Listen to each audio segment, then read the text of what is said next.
ബി.ജെ.പിക്ക് മുന്നറിയിപ്പുമായി ബിഷപ്പ് കർദിനാൾ ബസേലിയോസ് ക്ലിമിസ് ബാവയും ഇന്ന് രംഗത്ത് വന്നിരുന്നു എന്ന ശ്രദ്ധേയമാണ്. കന്യാസ്ത്രീകളുടെ മോചന കാര്യത്തിലെ നിലപാട് അനുസരിച്ചാകും ബി.ജെ.പിയുള്ള ഇനിയുള്ള സമീപനം എന്നത് അദ്ദേഹം തുറന്നടിക്കുന്നു. ഭരണഘടന അനുശാസിക്കുന്ന സുരക്ഷിതത്വവും സ്വാതന്ത്ര്യവും ന്യൂനപക്ഷങ്ങൾക്ക് ഉറപ്പാക്കണം. നീതി ലഭിച്ചില്ലെങ്കിൽ അരമനയിലേക്കുള്ള ബി.ജെ.പി നേതാക്കളുടെ സന്ദർശനങ്ങൾ എങ്ങനെ വേണമെന്ന് തീരുമാനിക്കേണ്ടി വരുമെന്നും ക്ലിമിസ് ബാവ പറഞ്ഞു. ഇതൊരു മാനദണ്ഡമായിരിക്കും. ഇതിനെ അടിസ്ഥാനപ്പെടുത്തിയാണ് നമ്മൾ കാര്യങ്ങൾ നിരീക്ഷിക്കുന്നതും മുൻപോട്ടുള്ള കാര്യങ്ങൾ പോകുന്നതും സ്വാഭാവികമായി. അപ്പോൾ തീർച്ചയായും ഇവർക്ക് ലഭിക്കേണ്ടുന്ന ഒരു നീതി ലഭിക്കാതെ വരുമ്പോൾ പിന്നെ എന്ത് ചങ്ങാത്തം, പിന്നെ എങ്ങനെയാണ് നമുക്കൊരു സാഹോദര്യത്തിൻ്റെ പൂർണ്ണത പറയാൻ കഴിയുക? അതുകൊണ്ട് പറയുന്നത് പ്രവർത്തിക്കുക, പ്രവർത്തിക്കുന്നതിൽ ആത്മാർത്ഥത എല്ലാവരും പ്രകടമാക്കുക, ഇതാണ് നമ്മൾ ആഗ്രഹിക്കുന്നത്.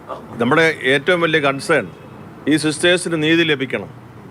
നീതി ലഭിക്കുമെന്ന് ഉറപ്പായി കഴിയുമ്പോഴാണല്ലോ ബാക്കി സംസാരം. ആദ്യം അത് നടക്കട്ടെ, അതിനുശേഷം നമുക്ക് ചായ കുടിക്കാം.